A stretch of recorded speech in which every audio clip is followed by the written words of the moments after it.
अस्सलाम वालेकुम दोस्तों, क्या हाल चाल है जी आप सबके। उम्मीद करता हूँ आप सब खैरियत से होंगे। दोस्तों, पिछली वीडियो में मैंने एजे के पीएससी के 5 पेपर्स में से जो पेडागोजी के एमसीक्यूज थे उनको सॉल्व किया था, और आज मज़ीद एमसीक्यूज को मैं सॉल्व करने जा रहा हूँ विद एक्सप्लेनेशन। सो उम्मीद करता हूँ इससे आपको काफ़ी हेल्प मिलेगी। तो शुरू करते हैं बिना वक्त ज़ाया किए। ठीक है जी। तो पहला क्वेश्चन जो हमारे सामने है वो है मोटिवेशन इज रिलेटेड टू। ये 4 चीज़ें हैं, इनमें से मोटिवेशन का ताल्लुक किस चीज़ से है, सबसे ज़्यादा किस चीज़ से है। तो इसका जो सही जवाब है वो है लीडिंग। क्योंकि एक लीडर जो होता है वो अपने फॉलोअर्स को मोटिवेट करके रखता है, तभी उसके मानने वाले, चाहने वाले या उसके मातहत काम करने वाले लोग अपना काम खुशी से और खुश उसलूबी से सरअंजाम देते हैं। सो मोटिवेशन एक लीडर का खासा है, एक लीडर की खासियत है कि वो अपने साथ चलने वालों को, अपने साथ काम करने वालों को, अपने साथ चलने वालों को मोटिवेट करता है। मोटिवेट करेगा तभी तो वो उसका साथ देंगे, उसके साथ काम करते रहेंगे। तो ये इसका आंसर है। उसके बाद the ability to think in abstract terms. The ability to think in abstract terms.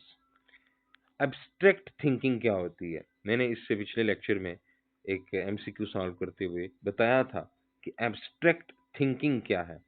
Abstract thinking intelligence की, जहानत की एक अच्छी शक्ल है, एक बड़ी शक्ल है, जिसमें एक शख्स जो है ऐसी चीज़ों के बारे में सोच सकता है, ऐसी चीज़ों को एनालाइज कर सकता है जिनका हमारी सेंसेस में आना मुश्किल हो। ऐसी चीज़ें जो हमारी सेंसेस में, हमारी हिस्सियात में नहीं आ सकती, ऐसी चीज़ों के बारे में सोचना, ऐसी चीज़ों को एनालाइज करना, ऐसी चीज़ों का तज्ज़िया करना, ऐसी चीज़ों के बारे में नताइज अख़ज़ करना जो हमारे हमारे अहाताए मुशाहिदे में नहीं आ सकती, हमारी सेंसेस में नहीं आ सकती। ठीक है। मिसाल के तौर पर मिसाल के तौर पर प्यार, मोहब्बत, जज़्बा, जज़्बा हुब्बुल वतनी, एहसास, हमदर्दी। तो इस तरह के जो एब्स्ट्रैक्ट कंसेप्ट्स हैं, इस तरह के जो कंसेप्ट्स हैं जो हमारी सेंसेस में, जिन्हें हम फील तो कर सकते हैं लेकिन वो हमारी सेंसेस में नहीं आ सकते, हम उन्हें देख नहीं सकते, अपनी सेंसेस की मदद से उन्हें महसूस नहीं कर सकते। सो ऐसी थिंकिंग को हम एब्स्ट्रैक्ट थिंकिंग कहते हैं। ठीक है जी।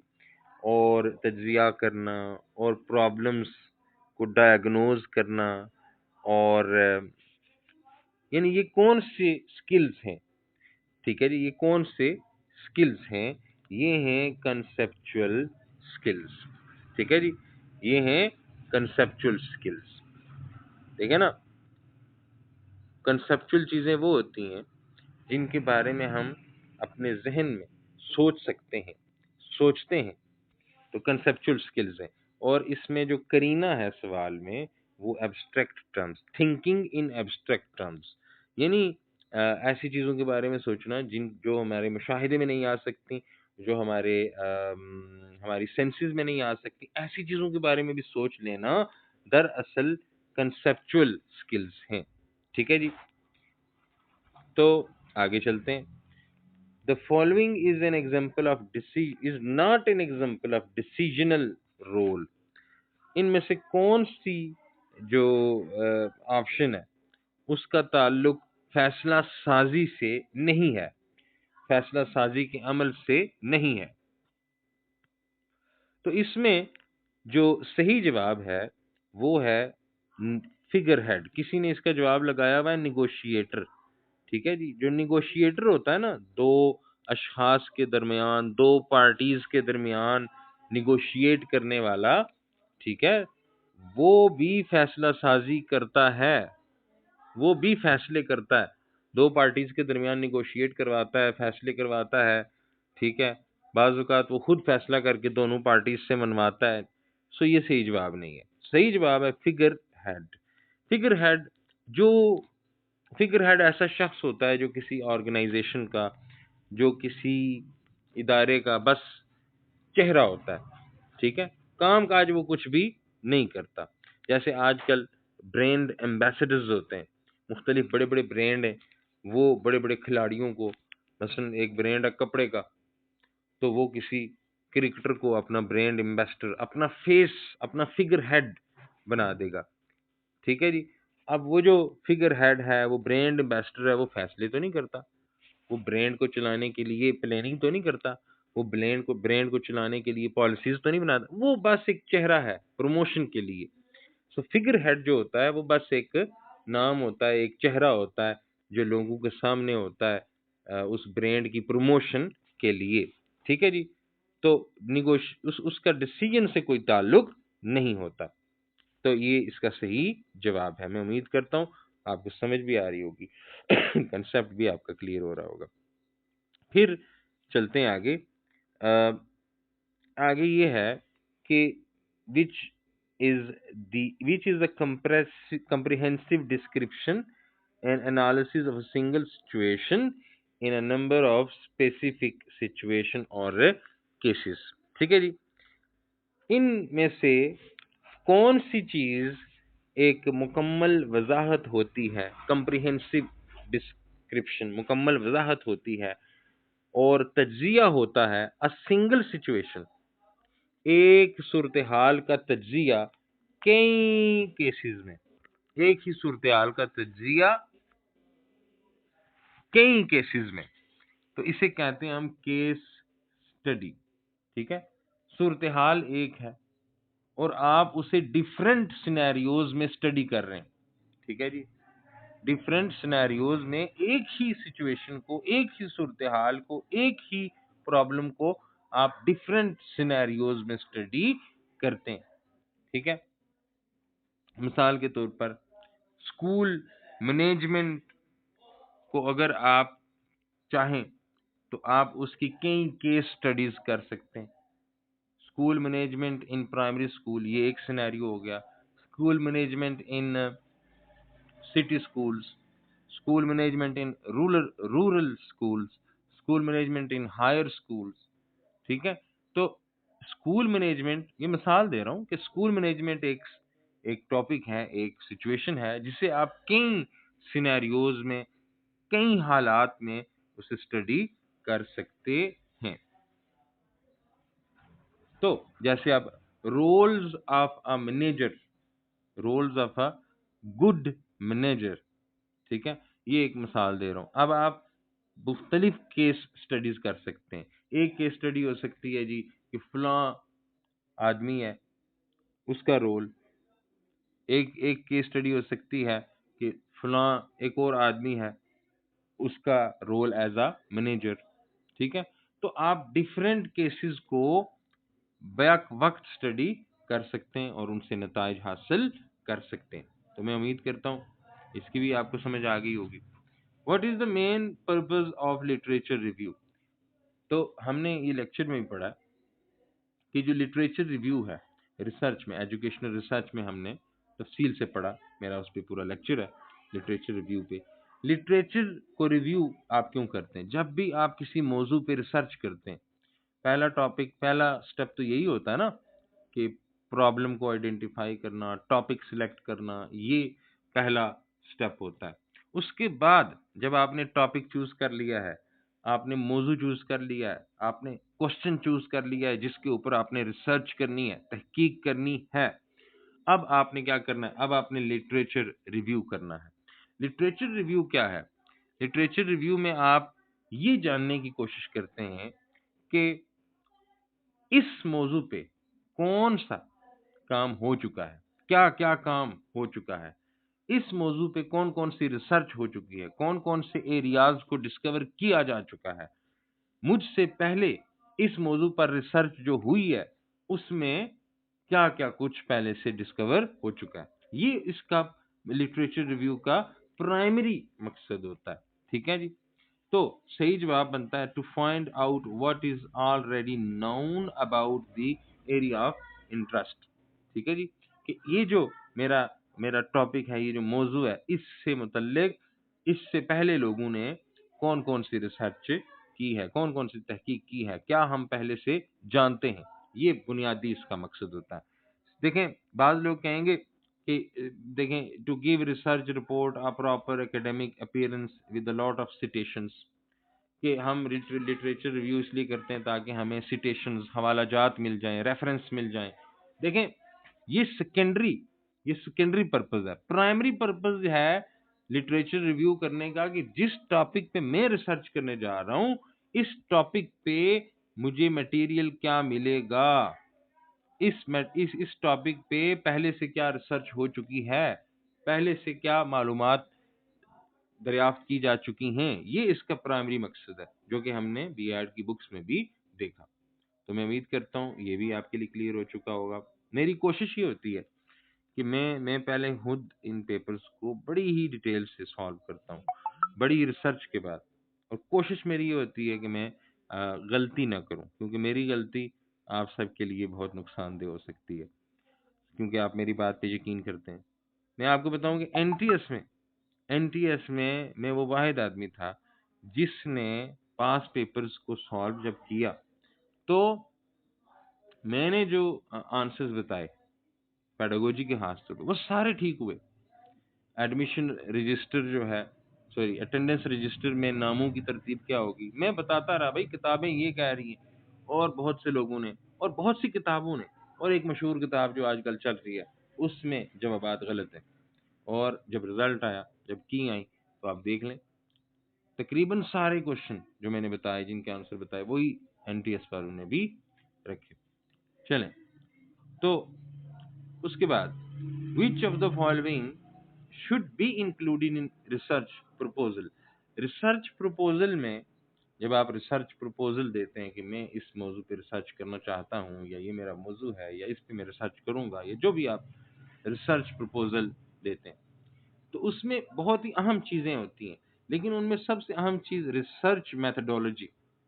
ठीक है जी, कि आप जो रिसर्च करेंगे, आप जो तहकीक करेंगे, उसके लिए आप क्या तरीकाकार अपनाएंगे, ये रिसर्च प्रपोजल का सबसे अहम हिस्सा होता है। ठीक है, कि आपने तरीकाकार कौन सा चूज किया है, और रीजन भी देंगे कि क्यों आपने ये तरीकाकार चूज किया है। ये एक रिसर्च प्रपोजल का सबसे अहम हिस्सा होता है। ठीक है जी, हाँ जी। तो चलें आगे। अच्छा, ये बड़ा अहम क्वेश्चन है। The level of management concerned about ongoing activities as an observer is called blank level of management। अच्छा, लेवल्स ऑफ मैनेजमेंट, तीन लेवल्स हैं जी। मैनेजमेंट के कितने लेवल्स हैं? तीन। एक है टॉप, ठीक है जी, एक है टॉप लेवल ऑफ मैनेजमेंट, दूसरा है मिडिल लेवल ऑफ मैनेजमेंट, और तीसरा है लोअर लेवल ऑफ मैनेजमेंट। ठीक है जी। तो जो टॉप लेवल ऑफ मैनेजमेंट है, इसमें वो लोग होते हैं जो फैसला साजी करते हैं, जो कानून साजी करते हैं, जो पॉलिसीज बनाते हैं, जो मनसूबा बंदी करते हैं। ऐसे लोग टॉप लेवल ऑफ मैनेजमेंट में आते हैं। जैसे किसी कंपनी का सीईओ, किसी कंपनी के बोर्ड ऑफ डायरेक्टर्स, ये जो बड़े बड़े लोग होते हैं, मालिकान जिन्हें हम कह सकते हैं, कंपनी के मालिक, कंपनी के फाउंडर, ये लोग टॉप लेवल में आते हैं। इनका काम क्या होता है? कंपनी में क्या होना चाहिए, ठीक है, कंपनी में किस तरीके से काम होना चाहिए, यानी इनका काम होता है मनसूबा बंदी करना। टॉप लेवल की मैनेजमेंट का काम होता है मनसूबा बंदी करना। ठीक है जी, मनसूबा बंदी करना, प्लानिंग करना, पॉलिसीज बनाना, ठीक है, दस्तूर बनाना, ये कुछ। फिर आ जाता है मिडिल लेवल के लोग, मिडिल लेवल की मैनेजमेंट। ये कौन लोग हैं? ये लोअर लेवल और टॉप लेवल के बीच में राब्ते का काम करते हैं। ये जो मिडिल लेवल के लोग होते हैं, ये सुपरवाइज करते हैं, ठीक है, ये देखते रहते हैं। ये असल में मैनेजर होते हैं, जैसे जनरल मैनेजर एक तो हो गया ना, एक तो हो गया किसी कंपनी का सीईओ, एक बड़ा सीईओ, बोर्ड ऑफ डायरेक्टर, वो टॉप लेवल में आ गए। फिर किसी कंपनी में होते हैं जनरल मैनेजर्स, ठीक है जी, मैनेजर्स उन्होंने रखे होते हैं बहुत से। वो जो मैनेजर्स होते हैं वो क्या करते हैं, वो उस दफ्तर में, उस कंपनी में जो एक्टिविटीज हो रही होती हैं, उन एक्टिविटीज के ऊपर, ऑन गोइंग एक्टिविटीज के ऊपर नजर रख रहे होते हैं, ठीक है जी। वो ऊपर से जो टॉप लेवल से जो पॉलिसीज आ रही होती हैं उनको आगे पहुंचा रहे होते हैं, उनको इम्प्लीमेंट करवा रहे होते हैं। ये मिडिल लेवल के लोग हैं। इसमें जैसे किसी कंपनी का मैनेजर है, ठीक है, किसी कंपनी का मैनेजर है, ठीक है जी, तो ये लोग। फिर आ जाता है लोअर लेवल ऑफ मैनेजमेंट। मैं मैनेजमेंट की बात कर रहा हूँ, वर्कर्स की नहीं, लोअर लेवल ऑफ मैनेजमेंट। इस लोअर लेवल में वो लोग आ जाते हैं जो डेली जो काम हो रहे हैं उनको करवाते हैं, प्रैक्टिकली उनके ऊपर पूरा होल्ड रखते हैं। ये लोअर लेवल ऑफ मैनेजमेंट है, ठीक है जी। जो छोटे मोटे इंचार्ज होते हैं भाई, जो छोटे मोटे इंचार्ज होते हैं, जो डेली की एक्टिविटीज जो हैं उनको बकायदा सर अंजाम देते हैं, ठीक है, उनको बकायदा सर अंजाम देते हैं। तो ये थोड़ा सा खाका मैंने पेश किया, इनकी डिटेल्स में जाने की भी मुझे ज़रूरत नहीं है, उम्मीद करता हूँ ये आपको समझ आ गई होगी। अच्छा तो वो कौन सा लेवल ऑफ मैनेजमेंट है जो ऑन गोइंग एक्टिविटीज को एज एन ऑब्जर्वर देखता रहता है, एज एन ऑब्जर्वर मुशाहिदा करता रहता है, ठीक है, ऑन गोइंग एक्टिविटीज जो हो रही हैं उनके ऊपर नजर रखता है। तो ये कौन सा है, ये मिडिल लेवल है। अच्छा, मिडिल लेवल है, ठीक है जी। किसी कंपनी में जो काम काज हो रहे हैं उनके ऊपर मैनेजर बैठा हुआ है, वो बैठ के उनके ऊपर नजर रखता है सब पे। तो ये मिडिल लेवल है, ठीक है जी। ये ओपन यूनिवर्सिटी की बुक है, उसमें से exact word by word statement उठाई गई है, मिडिल लेवल, ठीक है जी। फिर the requirement of few technical skills and more planning and conceptual activities. अच्छा, वो कौन सा मैनेजमेंट का लेवल है जिसमें टेक्निकल स्किल्स कम चाहिए हों, प्लानिंग और कंसेप्चुअल सोच विचार की जो एक्टिविटीज हैं, मनसूबाबंदी, ये किसका काम है। तो अभी मैंने बताया कि टॉप लेवल के जो लोग होते हैं वो टेक्निकल लोग नहीं होते, वो टेक्नीशियन नहीं होते, वो खुद उठ के कोई काम नहीं करने लग जाते, बल्कि उनका काम होता है प्लानिंग करना, मनसूबाबंदी करना, पॉलिसीज बनाना, कंपनी में क्या होना चाहिए, कैसे होना चाहिए, ये फैसले करना। ये टॉप लेवल की मैनेजमेंट है। ये क्वेश्चन दोनों एक ही बुक से आए हैं और एग्जैक्ट यही स्टेटमेंट बुक में लिखी हुई है। चलें जी, उसके बाद फिर 20 teachers working under supervision of one principal. अब इस सवाल पे आपने गौर करना है, ठीक है। Is an example of which organisation. Organisation के बहुत सी इकसाम है, तंजीम की, नज्म की, ठीक है, नज्म ज़ब्त की, ठीक है, बहुत से स्ट्रक्चर्स हैं, बहुत सी टाइप्स हैं, ठीक है, बहुत से ऑर्गेनाइजेशन स्ट्रक्चर्स हैं। तो किसी ऑर्गेनाइजेशन को आप रन कर रहे हैं तो उसमें ऑर्गेनाइजेशन के बहुत सारे स्ट्रक्चर्स हैं, ठीक है जी।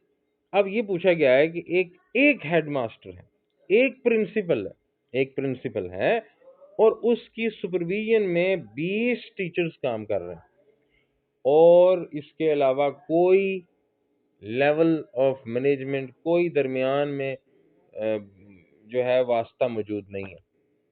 वो जो 20 टीचर्स हैं वो डायरेक्ट एक बंदे के कंट्रोल में, एक ही बंदे की बात चलती है, सब लोग एक ही बंदे को बड़ा मानते हैं, सब लोग एक ही बंदे के हुक्म के पाबंद हैं, सब लोग एक ही बंदे के मातहत हैं और सब लोग एक ही प्रिंसिपल को जवाबदेह हैं और किसी की बात नहीं चलती। तो ये ऑर्गेनाइजेशन का कौन सा मॉडल है या स्ट्रक्चर है, तो ये है फ्लैट। फ्लैट में यानी ऐसा नहीं है कि ऊपर एक बंदा बैठा है, फिर उससे नीचे एक छोटा, फिर उससे नीचे एक छोटा, फिर उससे एक नीचे छोटा, नहीं, एक बंदा बड़ा है और नीचे क्या है, सब उसके मातहत, और बीच में, ठीक है, बड़े आदमी के, बड़े जिम्मेदार के, और नीचे जो लोग हैं, बीच में कोई लेवल्स नहीं है, बीच में कोई मैनेजर्स नहीं है, बीच में कोई जो है वो बीच में कोई ऑफिसर नहीं बिठाए हुए, ठीक है। ये फ्लैट किस्म की ऑर्गेनाइजेशन है, ऑर्गेनाइजेशन स्ट्रक्चर है। इसके मुकाबले में इसके साथ आप कंपेयर कर सकते हैं टॉल, टॉल, ठीक है। देखें ना, एक बिल्डिंग है, वो बहुत आप ऊंची बनाते हैं, तो पहले एक लेवल बनाते हैं, फिर दूसरा, फिर तीसरा, फिर चौथा, वहां लेवल्स हैं, ठीक है। पहले एक प्रिंसिपल, पहले एक बड़ा सीईओ, सीईओ के नीचे जनरल मैनेजर, जनरल मैनेजर के नीचे असिस्टेंट मैनेजर, असिस्टेंट मैनेजर के नीचे ब्रांच मैनेजर। तो इस तरीके से अगर ऑर्गेनाइजेशन में बहुत सारे लेवल्स हों तो उसे टॉल या हायरार्किकल हम ऑर्गेनाइजेशन भी कहते हैं, ठीक है जी। तो मैं उम्मीद करता हूँ ये भी आपकी समझ में आ गया होगा। तो formative evaluation is conducted in education. जो फॉर्मेटिव इवैल्यूएशन है या फॉर्मेटिव असेसमेंट है, वो याद रखें कि वो कंटिन्यूसली की जाती है, वो ऑन गोइंग होती है, वो मुसलसल अमल है। यानी पढ़ाने के दौरान पूरा साल डेली बेसिस पे आप जो बच्चों से टेस्ट लेंगे, जो बच्चों की असेसमेंट करेंगे, जो बच्चों का जायजा लेंगे डेली बेसिस पे, या 2 दिन बाद, या वीकली, यानी मुसलसल बच्चों का जायजा लेते रहना, ये फॉर्मेटिव इवैल्यूएशन होती है। और याद रखना है आपने, फॉर्मेटिव इवैल्यूएशन में मकसद ग्रेडिंग नहीं होता, ग्रेडिंग नहीं होता है कि बच्चे को हमने ग्रेड दे के पास करना है, फेल करना है, नहीं। इसका मकसद होता है बच्चे की एजुकेशन के बारे में जानना, ये जानना कि बच्चा किस कदर सीख रहा है, जो वो रोज पढ़ रहा है, जो वो रोज एक्टिविटीज पढ़ रहा है, सीख रहा है, तो कितना वो सीख पा रहा है। तो ये ऑन गोइंग प्रोसेस है। इसके मुकाबले में समेटिव असेसमेंट होती है। तो समेटिव असेसमेंट जो है वो at the end of period, यानी काफी अरसे बाद की जाती है, या साल के आखिर में की जाती है, या लर्निंग पीरियड के एंड पे की जाती है, कि भाई पूरा साल बच्चे ने स्कूल में पढ़ा, अब उसने हासिल क्या कर लिया, वो कितना कुछ सीख चुका है। फॉर्मेटिव इवैल्यूएशन में हम ये बताते हैं कि बच्चा किस कदर सीख रहा है, और समेटिव इवैल्यूएशन में कि किस कदर वो सीख चुका है। फॉर्मेटिव इवैल्यूएशन का मकसद ग्रेडिंग नहीं होता, समेटिव इवैल्यूएशन का मकसद ग्रेडिंग होता है, बच्चे को पास फेल करना होता है। तो ये भी आपको समझ आ गया होगा। तो इन चीज़ों के ऊपर मेरे पूरे पूरे लेक्चर हैं, ये इवैल्यूएशन वगैरह और ये जो है। अच्छा, wish for getting high marks in the class is an example of wish। अगर एक बच्चे के दिल में ये ख्वाहिश उठती है कि वो क्लास में सबसे ज्यादा मार्क्स हासिल करे, तो ये मोटिवेशन की कौन सी किस्म है? इंट्रिंसिक, बातनी, जी हाँ बातनी। अगर बच्चे के दिल से ये ख्वाहिश पैदा हो रही है, विश लिखा हुआ है ना, विश, ख्वाहिश, ख्वाहिश कहाँ से पैदा होती है? दिल से पैदा होती है, बाहर से तो नहीं ख्वाहिश आती ना, इंसान ख्वाहिश खुद करता है ना भाई। तो एक बच्चा है, उसके दिल में ये ख्वाहिश पैदा हुई, उसके दिल में ये जज्बा पैदा हुआ कि वो क्लासरूम में सबसे अच्छे मार्क्स लाए, तो ये मोटिवेशन किस तरह की? ये इंट्रिंसिक मोटिवेशन है। इंट्रिंसिक मोटिवेशन यानी बंदा खुद अपने आप को मोटिवेट करे, सेल्फ मोटिवेटेड, सेल्फ मोटिवेशन आप कह सकते हैं, यानी उसके अंदर से ही उसे मोटिवेशन मिल रही हो, तो इसे कहते हैं इंट्रिंसिक मोटिवेशन। और दूसरी अहम किस्म कौन सी है? एक्सट्रिंसिक। तो मैं इसको भी एक्सप्लेन कर देता हूँ। एक्सट्रिंसिक यानी खारजी, खारजी यानी खारिज में कोई ऐसी चीज है, खारिज में कोई ऐसा शख्स है जो बच्चे को मोटिवेट कर रहा है। टीचर, टीचर अगर बच्चे को मोटिवेट करे तो ये होगी एक्सट्रिंसिक। और अगर बच्चा खुद से मोटिवेटेड हो, अपने अंदर से ही वो खुद को मोटिवेट करे तो वो इंट्रिंसिक। तो अगर बच्चा ख्वाहिश कर रहा है, विश कर रहा है कि उसके क्लासरूम में सबसे अच्छे नंबर आए, तो इसका मतलब है वो अपने आप को खुद मोटिवेट कर रहा है। तो ये इंट्रिंसिक मोटिवेशन है। ठीक है जी। तो इसी तरह विच development involves the recognition of right and wrong in children, वो कौन सी डेवलपमेंट है जिसमें बच्चे गलत और सही में फर्क करने के काबिल हो जाते हैं? तो वो मोरल डेवलपमेंट है।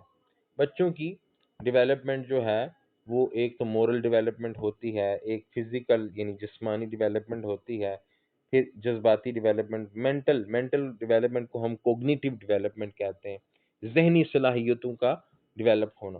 ठीक है। तो यहाँ क्या है? Mental development.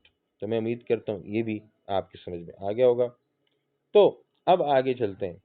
तो विच विच कोरिलेशन इज स्ट्रॉन्गेस्ट? सबसे पहले तो आपको ये पता होना चाहिए कि स्टैटिस्टिक्स में, शुमारियात में कोरिलेशन क्या है। दो मिकदारें हैं, दो क्वांटिटीज हैं, ठीक है जी, या दो वेरिएबल्स भी हम कहते हैं। तो मैं सादा लफ्ज इस्तेमाल करूंगा, दो मिकदारें हैं, उनका आपस में ताल्लुक कोरिलेशन कहलाता है। मिसाल के तौर पर मेहनत और कामयाबी, मेहनत और कामयाबी का जो आपस में ताल्लुक होगा उसको हम कोरिलेशन कहेंगे। तो हम मेहनत और कामयाबी का आपस में ताल्लुक मालूम करते हैं।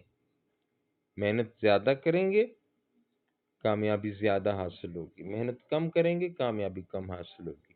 ये डायरेक्ट रिलेशन है। एक चीज बढ़ाएं, एक चीज बढ़ाएं। डायरेक्ट कोरिलेशन क्या होता है मैं एक्सप्लेन कर रहा हूं। डायरेक्ट कोरिलेशन क्या होता है कि आप एक चीज बढ़ाएं, एक मिकदार बढ़ाएं, दूसरी भी बढ़ जाए, और एक कम करें दूसरी भी कम हो जाए। ये डायरेक्ट ताल्लुक है। ठीक है जी, बिला वास्ता ताल्लुक है, डायरेक्ट। ठीक है जी, डायरेक्ट कोरिलेशन। अच्छा, तो दूसरा कौन सा होता है? दूसरा ये होता है कि आप एक चीज बढ़ाएं तो दूसरी कम हो जाए, और एक चीज कम करें दूसरी बढ़ जाए। इसको इनवर्स कोरिलेशन हम कहेंगे। क्या कहेंगे? Inverse correlation. मिसाल के तौर पर उम्र के साथ जिस्मानी ताकत कम हो जाती है, उम्र बढ़ रही है और जिस्मानी ताकत में कमी आ रही है। ये क्या है? ये इनवर्स कोरिलेशन है, इनवर्स कोरिलेशन। ठीक है जी। तो जब हम कोरिलेशन मालूम करते हैं, दो मिकदारों का आपसी ताल्लुक मालूम करते हैं, ठीक है जी, तो स्ट्रॉन्गेस्ट कोरिलेशन क्या होगा? सबसे स्ट्रॉन्ग कोरिलेशन की वैल्यू क्या होगी? तो वो दो होती हैं, आपने याद रखना है, -1 या +1। अगर दो क्वांटिटीज एक दूसरे से हद से ज्यादा रिलेटेड हैं तो उनकी वैल्यू क्या होगी? +1 या -1।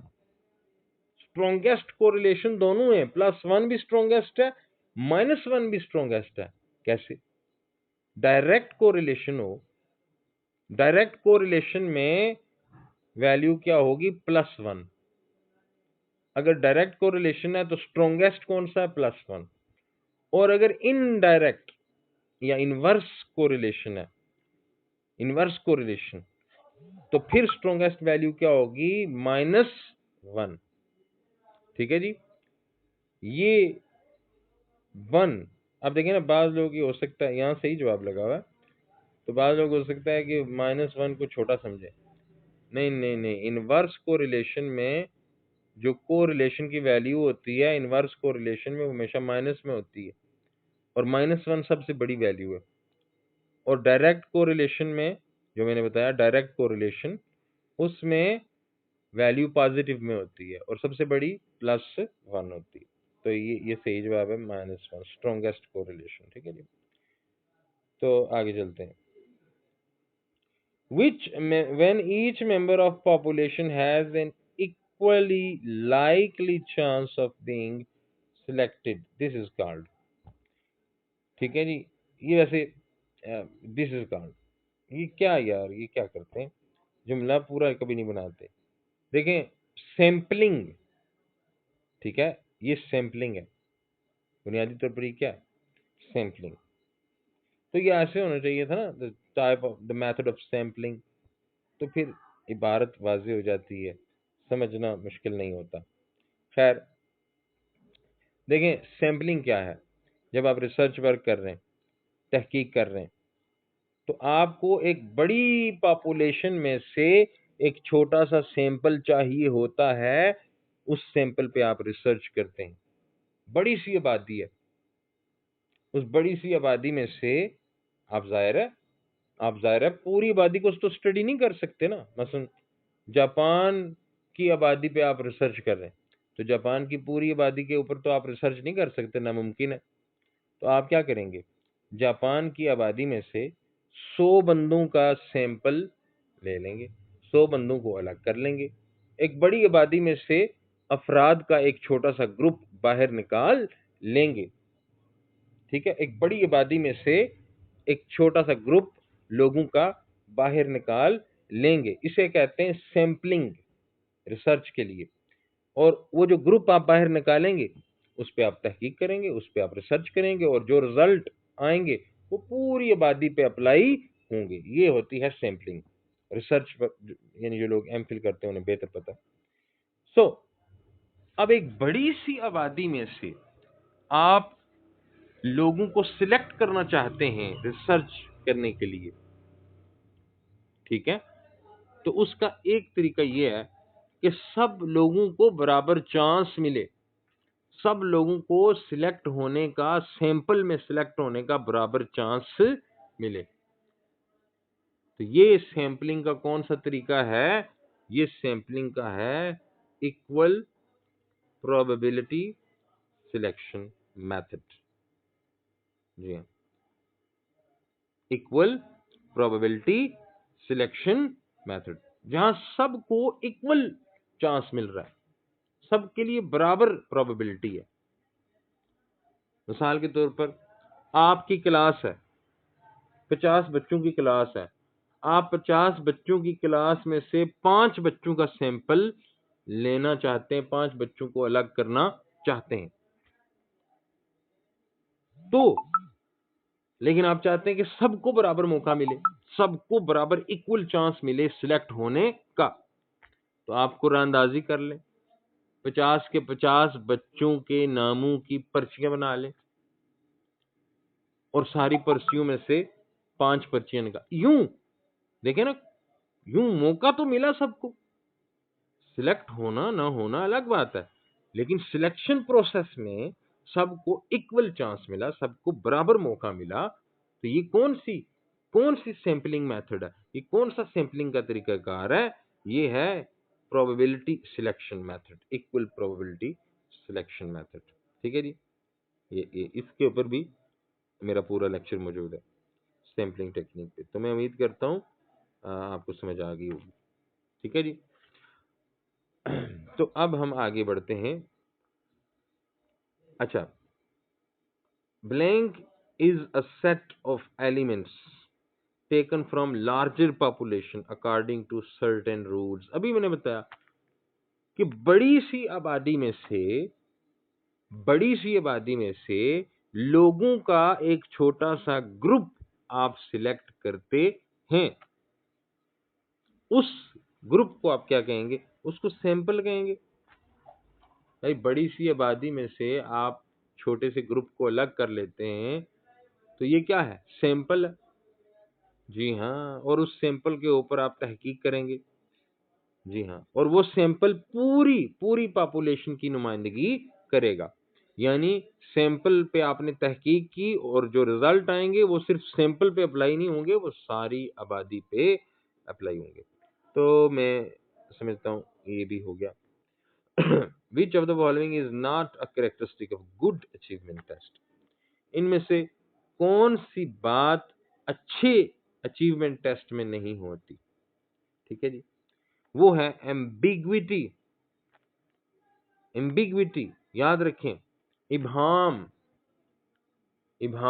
अगर सवालात में, टेस्ट के सवालात में इबहाम होगा, जैसे कि पीएससी के कई सवालों में हो जाता है इबहम।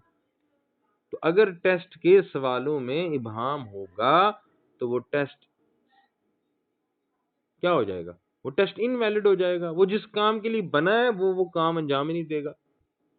ठीक है जी हाँ, सवालात की जो स्टेटमेंट, ये रूल है, ये बड़ा जबरदस्त रूल है असेसमेंट का जी, कि जो आप क्वेश्चन बनाते हैं, आइटम डेवलपमेंट करते हैं, ठीक है, तो क्वेश्चन की स्टेटमेंट क्लियर होनी चाहिए।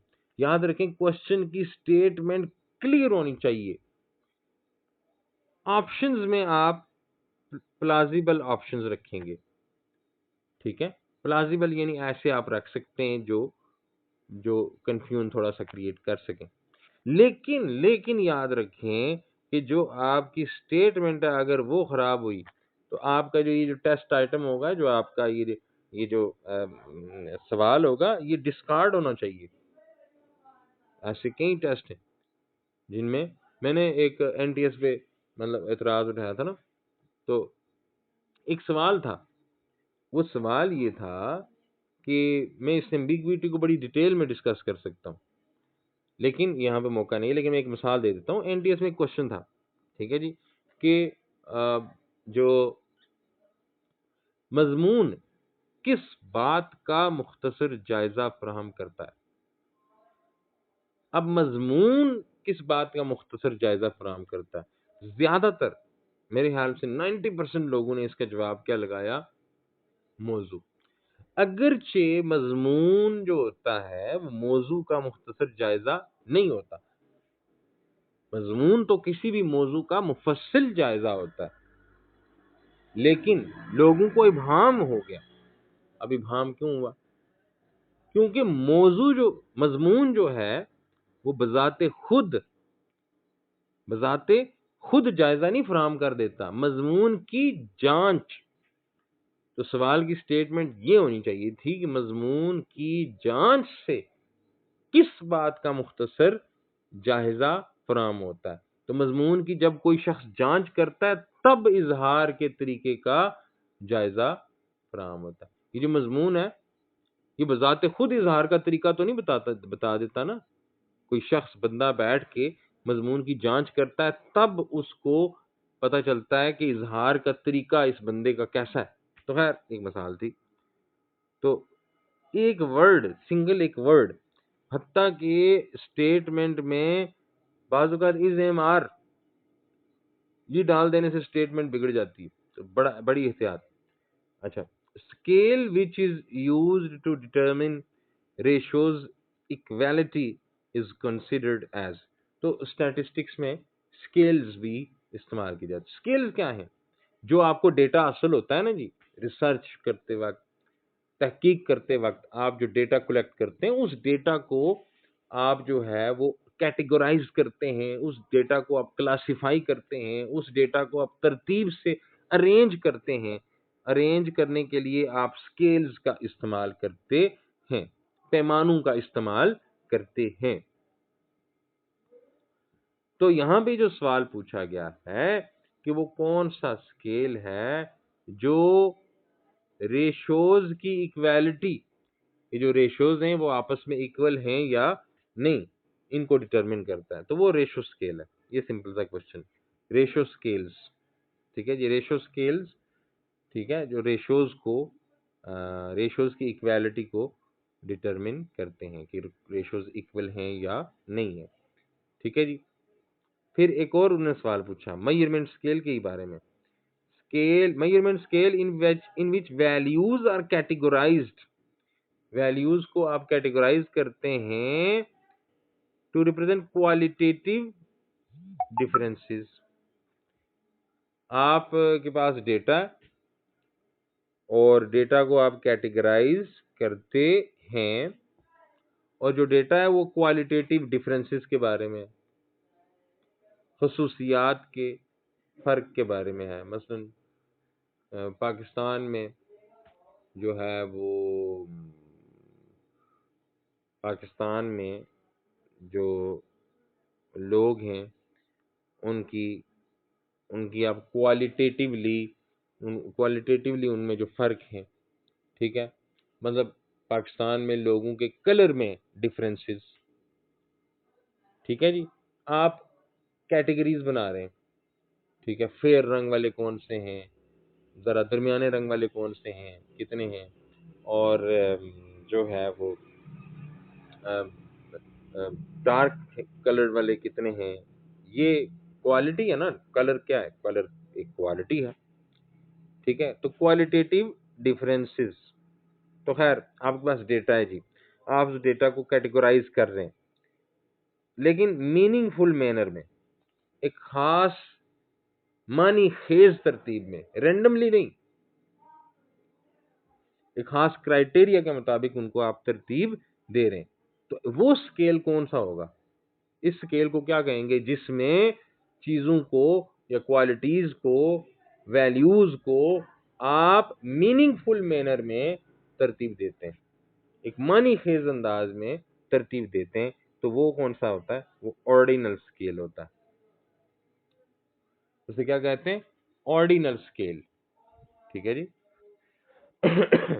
जी हाँ, आगे शायद एक और क्वेश्चन आएगा स्केल के बारे में। तो ऑर्डिनल स्केल वो है जिसमें आप जो डेटा है, जो वैल्यूज हैं आपके पास, उनको जब आप तरतीब देंगे तो पैटर्न, सीक्वेंस और एक खास मानी खेज अंदाज में उनको तरतीब देंगे, एक खास क्राइटेरिया के मुताबिक आप उनको तरतीब देंगे, ठीक है जी। तो जैसे ही कोई बंदा उस डेटा को देखेगा, उसे मीनिंग समझ आ जाएगा, उसे पता चल जाएगा कि ये डेटा किस तरतीब से लगाया गया है, ठीक है जी।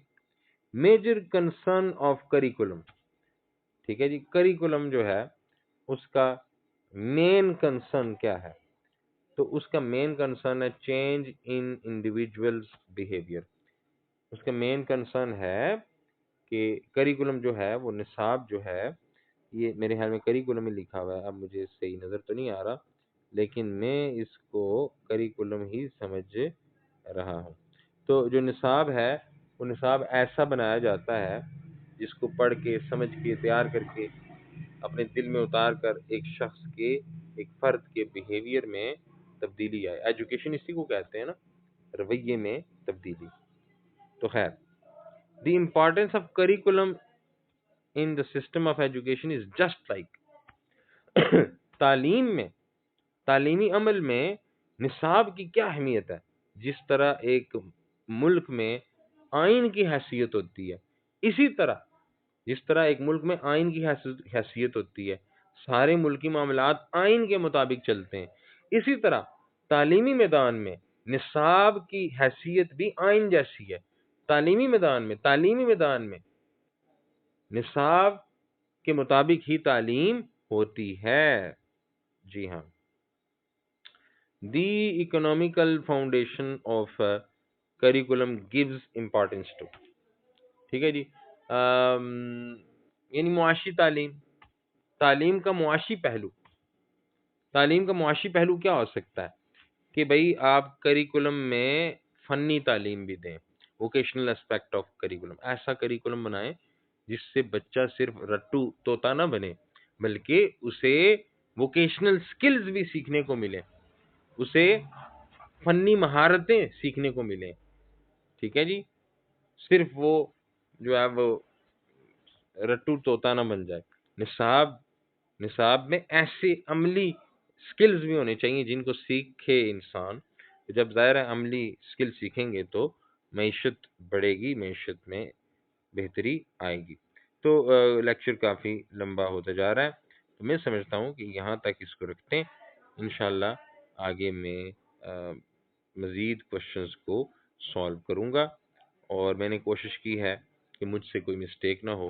काफ़ी रिसर्च तहकीक के बाद मैं इस वीडियो, और मुझे यकीन है कि इस वीडियो का बहुत फ़ायदा होगा, क्योंकि अक्सर पीएससी के 5 पेपर्स में से ही पेपर बना दिया जाता है, बल्कि पूरे का पूरा छाप दिया जाता है। तो ये वीडियो आपके लिए बहुत मुफीद होगी, और आप लोग अपना फीडबैक दे सकते हैं।